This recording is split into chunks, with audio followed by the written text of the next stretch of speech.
Hello, I'm Camille. Welcome to my YouTube channel where I teach English in a fun and authentic way.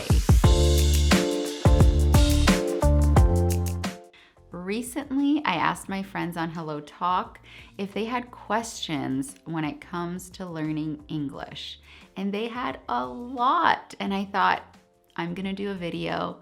I won't be able to answer all of the questions, but some of them I'm going to create a whole separate video with the answer. So before we get started, don't forget to activate the subtitles below and let us get started.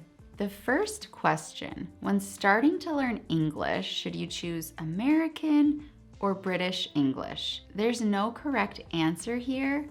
What accent do you prefer? There are enough resources to be able to choose either accent, and you'll be able to understand both with a bit of practice.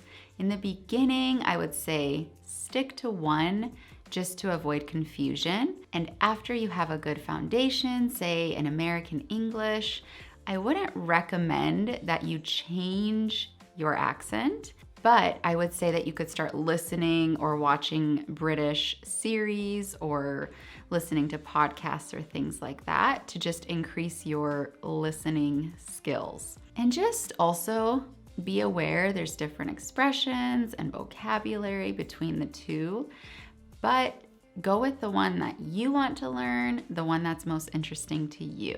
Diego from Brazil asked, how many words do you need to know in English to be able to have conversations without a problem? So I found this on the internet and I think it's accurate. So people who know between 250 to 500 words are considered beginners. Those who know between 1,000 to 3,000, they can carry on everyday conversations. Then, this is a big gap, I know, but between 4,000 to 10,000 words makes people advanced in the language, while knowing more than 10,000 puts them at a fluent or native speaker level. That was a great question. So a few of you asked, what are the best resources to improve my writing skills? So I myself am a huge fan of Grammarly.com. I actually reference it a lot in my research and when I'm answering questions. And then reading. So reading will help you to improve your writing because you'll see sentence structure, learn new vocabulary, and see how natives actually write. I also always recommend to write every day, even if it's just for 5 minutes. Practice, practice, practice. Okay. Daniel from Mexico asked me to explain the idiom, hard to swallow. If something is hard to swallow, it means it is difficult to accept or believe.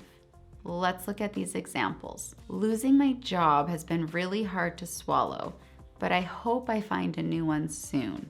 My boyfriend dumping me has been hard to swallow. I've been so depressed. Okay.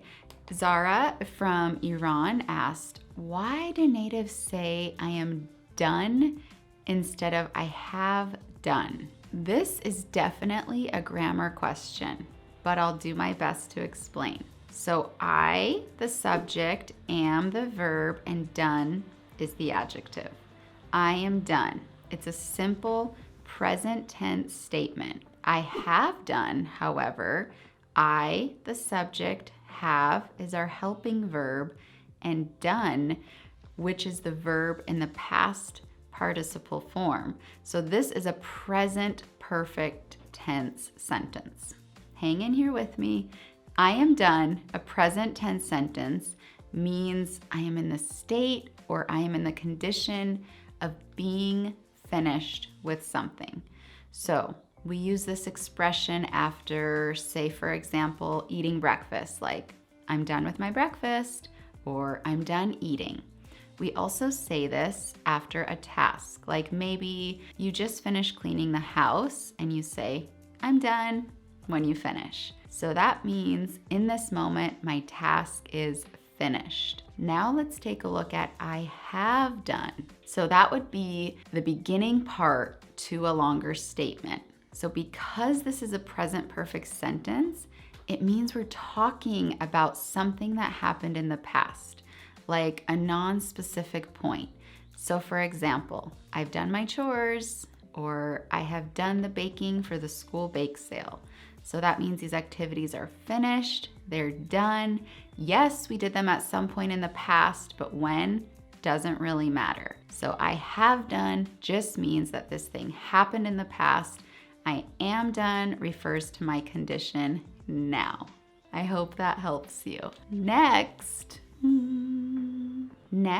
we have Starlin, who asked to hear the pronunciation of some words that sound the same but are spelled different. So we actually call this a homophone. So I have a list of examples for you. So these words will mean different things, but the pronunciation is the same. I know, it's crazy. So listen to these words. Air, air. Aisle, aisle. Meat, meat. Morning, morning. None, none. Or. One, one. Pair, pair. Piece, piece. Plain, plain. So even though the meaning is different, the pronunciation is the same. So the key to this is having the context in your conversations to know what they're talking about. Which brings me to the next question, which I've been asked a lot. I've been learning English for a long time. I still can't understand natives speak. How can I better understand natives? So there's hope. I recommend to listen as much as possible. YouTube videos, series, podcasts, the radio. Put in subtitles so you can see and understand the rhythm of how they speak and how the words flow together. I also really recommend doing dictation, where you listen to a book or video that has the matching subtitles. But before you put those subs on, you listen and you write down what you hear. So then you listen again with the subtitles and see how much you actually understood. It really helps to train your ear and to be able to improve and sharpen your listening skills. Raul from Mexico asked, how to use whom in English? Whom should be used to refer to the object of a verb or preposition. A simple trick, if you can replace whom with him or her somewhere in the sentence and it makes sense, you should use it. For example, whom should I talk to about signing this form? To whom was the letter addressed? Whom do you believe? I do not know with whom I will go to the prom. So in all of these, you can replace whom with him or her, so you know it works. So let me show you if you're still confused. Let's replace whom. Should I talk to her about signing this form? Whom can be replaced with him or her. Was this letter addressed to her? Again, the same thing, we replaced whom. So it works. Do you believe him? I don't know if I will go to the prom with him. It is worth noting, whom is formal and many natives never use it. You will hear, who do you believe? I don't know who I'll go to the prom with.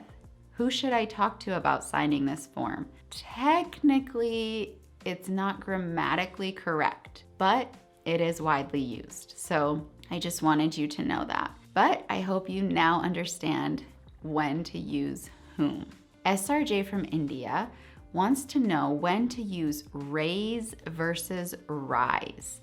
They both mean the same thing, which is going up, but raise is an action verb and needs a direct object, and rise does not. So in a sentence, remember, the direct object is the noun that receives the action of the verb.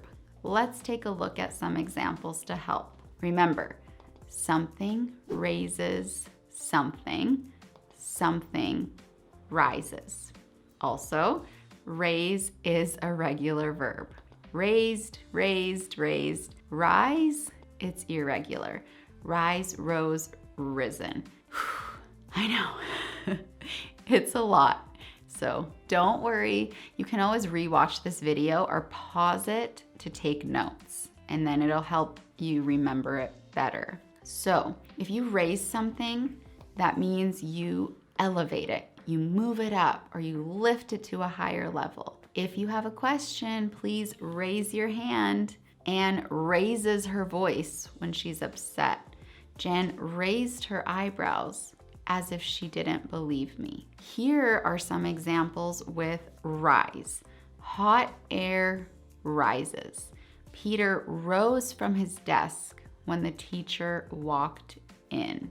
Jude has risen in his company very quickly and is now the manager. Gas prices are rising all the time. Okay? I hope that helps. We have Wad from Saudi Arabia, and she wanted to know when to use the phrase, that being said. So we use this when we bring up some key points, and then we want to transition with a contrary thing. For example, eating sugar can lead to diabetes, weight gain, and low energy. That being said, I still have a sweet tooth. If you have a sweet tooth, that means you like sugar. It's supposed to rain on Saturday. My kids have a cold, and we wouldn't be able to stay very long. With that being said, if you still want us to come to the party, we will. Okay? So I hope that helps you out and brings more clarity. Okay, you guys. There were even more questions, but this video is getting to be a little long, and I want to hold your attention span throughout the whole thing. So be sure to check out my other videos on my channel, especially about improving your speaking. And if you haven't already, don't forget to subscribe to my video and give this video a thumbs up. I always love to have your guys' support, and I look forward to next week. Thank you so much for watching. Ciao, ciao.